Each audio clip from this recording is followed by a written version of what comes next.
मैं बाबूजी के साथ नहीं रह सकती। दोस्तों, आज की यह कहानी बड़ी ही दुख भरी होने वाली है। वीडियो को एंड तक जरूर देखना, तभी आपकी समझ में आएगा। तो चलिए आज की यह कहानी शुरू करते हैं।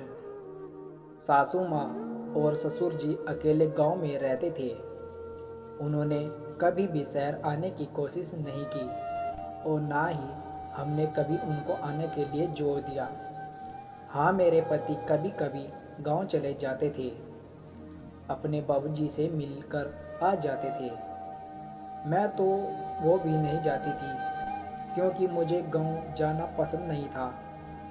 एक दिन ससुर जी ने फ़ोन करके मेरे पति को बताया कि बेटा, तेरी माँ की तबीयत आजकल कुछ ठीक नहीं रहती, मुझे देखने को बोल रही। बेटा, अपनी माँ से मिलने आ जा।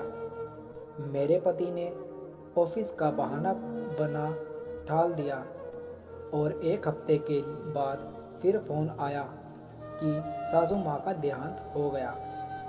मेरे पति को बहुत सदमा लगा। हम सब गांव गए। सासू माँ का क्रियाक्रम करने के बाद तो मैं वापस आ गई, लेकिन मेरे पति रुक गए। सासू माँ की 13वीं के बाद मेरे पति अपने बाबूजी को अपने साथ ही रहने के लिए ले आए थे।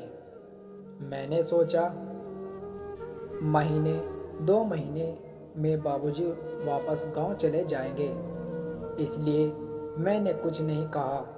लेकिन 3 महीने के बाद भी जब वो हमारे साथ ही थे, तब मुझे उनका रहना खलने लगा। यद्यपि उन्होंने कभी भी बेटे बहू पर कोई पाबंदी नहीं लगाई और न ही उनकी ज़िंदगी में दखल दिया। फिर भी न जाने क्यों बाबूजी के विषय पर मैंने अपने पति से बहस करने लगी। तंग आकर मेरे पति ने मुझसे कह दिया कि तुम्हें उनके रहने से परेशानी है तो उन्हें पास के वृद्धाश्रम में जाकर छोड़ आओ। मैं बहुत खुश हो गई। ऐसा लगा मुझे दुनिया खजाना मिल गया। अगले दिन मैं गाड़ी में बाबूजी को बैठाकर वृद्धाश्रम छोड़ने जा रही थी। लाल सिग्नल होने पर मैंने गाड़ी रोक दी।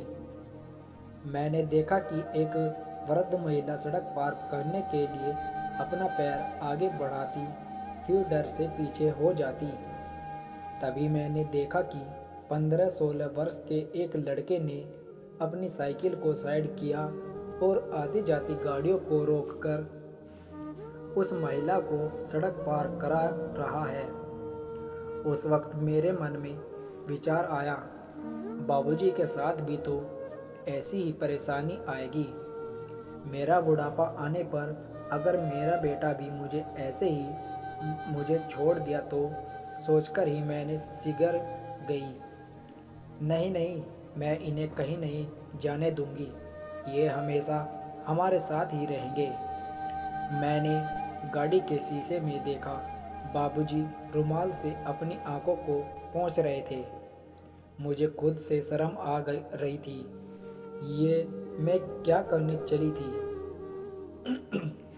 ग्रीन सिग्नल होते ही मैंने अपनी गाड़ी घर की तरफ मोड़ दिया और तब मैंने बाबूजी के चेहरे पर प्रसन्नता के भाव देखे, जिसे देखकर मुझे बहुत सुकून मिला। मैंने खुद से निश्चय किया, अब कभी भी मैं बाबूजी को खुद से दूर नहीं करूंगी। हमेशा उनकी सेवा और मान सम्मान करूंगी। मेरे इस निर्णय से मेरे पति और बाबूजी बहुत खुश थे। कई महीने से विभा की तबीयत कुछ ठीक नहीं लग रही थी। सरकारी अस्पताल में गई तो डॉक्टर ने कुछ टेस्ट लिख दिए जो इतने महंगे थे, विभा की औकात से बाहर। आज विभा सुबह से लाचार पड़ी थी। दर्द से कर्राती विभा बेटे सोनू को 8 महीने की बेटी को उसकी गोद में डालते हुए बोली, बेटा, अब छुटकी को संभालने की जिम्मेदारी तेरी है। सोनू अभी मात्र 8 साल का ही था। इका अकेला न छोड़ियो। बेटा, बेटी जात है, अच्छे से देखभाल करियो बेटा। माई, तुम ऐसा काहे बोल रही हो? तुमरे रहते हम ई छुटकी की जिम्मेवारी काहे ले? बेटा, हमरा जय का वक़्त आ गया है। रे तनी पानी पिलाए दो बेटा। एक लंबी और गहरी सांस ली। तब तक सोनू पानी ले आया और माई को पानी पिलाया। पानी पीते ही एक हिचकी के साथ उसका शरीर निष्प्राण होकर स्थिर हो गया। बेचारा सोनू छुटकी के साथ अकेला रह गया। पिता 6 महीना पहले ही शराब पीने की लत ने फेफड़ों को गला दिया और दुनिया को अलविदा कह गया। मेहनत मजदूरी करके माई संसार चला रही थी। अब माई का सहारा भी न रहा, कोई अपना साथ था नहीं। अब सोनू निसहाय हो गए। करे तो क्या करे? बहन भूख से रोती बिलखती, कोई दूध रोटी तक नहीं देता। काम के बदले 4 बात सुननी ही खाना मिलता था, जिससे उसे आत्मग्लानि होती और उसके स्वाभिमान को ठेस लगता। एक रात उसने सोचा, बाबू तो पान बेचते रहे, तो काहे नहीं उनके काम को ही किया जाए। हाँ, यही बढ़िया है। इसमें हमको किसी का बात बोली भी ना सुनना पड़ेगा।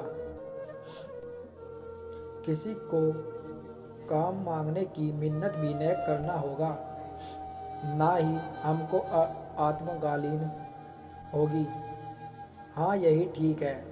सोती बहन छुटकी के प्यार से देखा और मुस्कुराते हुए उसके माथे को सहलाकर उठा और एक कोने में रखे पिता के पान के खोचे को निकाल लाया। उसमें अभी भी पान के अलावा सारा सामान रखा था। चूना कत्था सूख गया था। चूना कत्था के डब्बे में पानी भर दिया और आकर छुटकी के बगल में लेट गया। सुबह आत्मविश्वास के साथ उठा, जल्दी जल्दी कच्ची पक्की खिचड़ी पकाया। छुटकी को खिलाते हुए कहा, सुन छुटकी, अब हमको किसी से काम मांगने की कोनो दरकार ना है। छुटकी गोल गोल आंखें निकालकर उसे देखने लगी, जैसे पूछ रही हो, को फिर क्या करेंगे और खाएंगे क्या? अरे पगली, ई देख, बाबू का है न पान का खोचा, हम भी पान बेचेंगे। मासूम छुटकी क्या समझी क्या नहीं, भाई की खुशी से चमकते चेहरे को देखकर हंस हंस कर लाती बजाने लगी। फिर एकाएक उसकी हंसी कहीं लुप्त हो गई और उसके चेहरे को मायूसी ने अपने आवरण से ढक दिया।